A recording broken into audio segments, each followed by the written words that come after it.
Hi everyone, this is Shantae Nicole from Financial Common Sense, and we are in part 2 of our series, Making Sense of Money. I hope everyone was able to view part 1, and I hope that you were able to gain some understanding about money, budgeting, saving, earning, and spending. Today we're going to talk about what it takes to run a household. We gotta live, right? What does it take to run a household? What is a household? A household is one or more people who live together in the same space.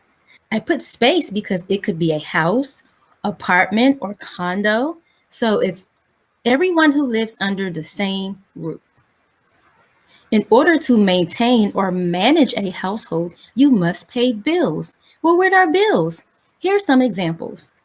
Paying your rent or your mortgage for your house or apartment is a bill you have to pay every month.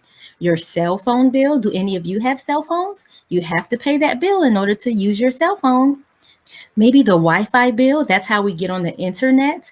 And groceries, we do have to eat. So these are considered just examples of some of the bills that people have to pay to run their household. Now, each household averages 12 bills every month. They could be housing, such as your apartment or house, your car note. That's the bill you pay every month for your car insurance, gas for your car, TV, internet, your cell phone, the electric bill that keeps the lights on, your gas bill that warms up your house and you can use it to cook things on your stove. The groceries, we talked about that on the last slide. Eating out. Do you guys like to eat out?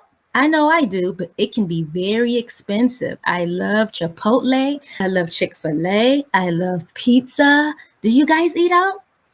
How about healthcare? In order to stay healthy and make sure we don't get sick, or if we do get sick and we have to see the doctor, we have to pay those bills. Now, monthly bills can be fixed or variable. I know these may be words you've never heard, and maybe they sound confusing, but fixed just means they stay the same every month. Your housing bill will stay the same every month, just like your car and your cell phone. But variable means it can change every month. So what bills do you think will change every month?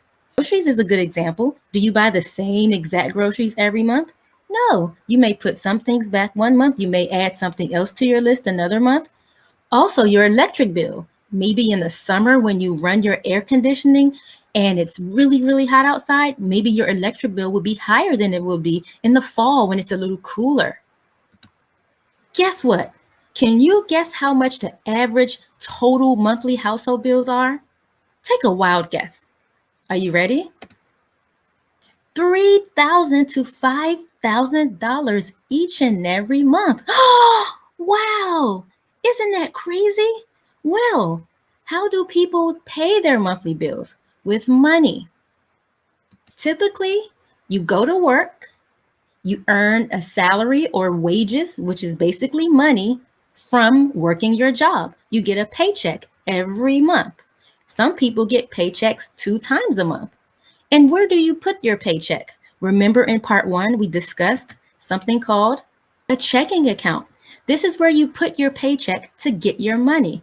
And this allows you to make purchases with cash or a debit card or a check. Is it all coming back to you? Now, in order to pay bills, you can use a check, you can use cash, or you can use your debit card.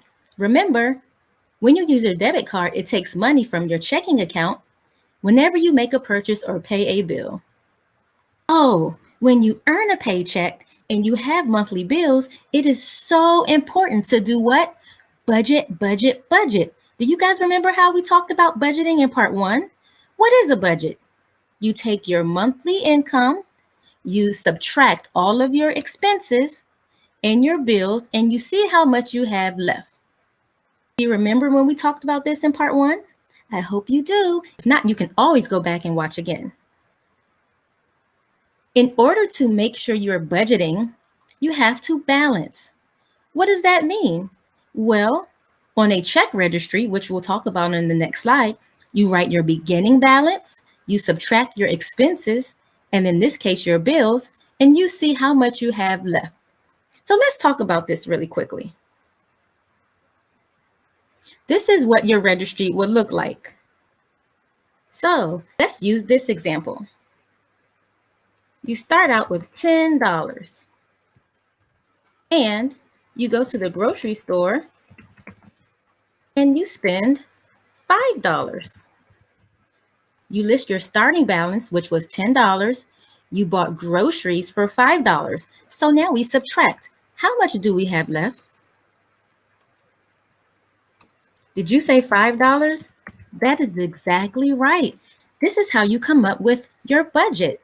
So when you get a paycheck, you make sure you write the balance that you start with. You list all of your expenses. So here we just use groceries as an example, but you can write your groceries, your cell phone, your Wi-Fi, your electric bill, and then at the end, you subtract all of those expenses and you say, how much do I have left? In this example, we had $5 left. So, were you shocked to see how much the average household pays every month for bills? $3,000 to $5,000. I hope that this was a great lesson for you, and we were able to tie it together with part one. And remember, we discussed spending, earning, budgeting, and saving.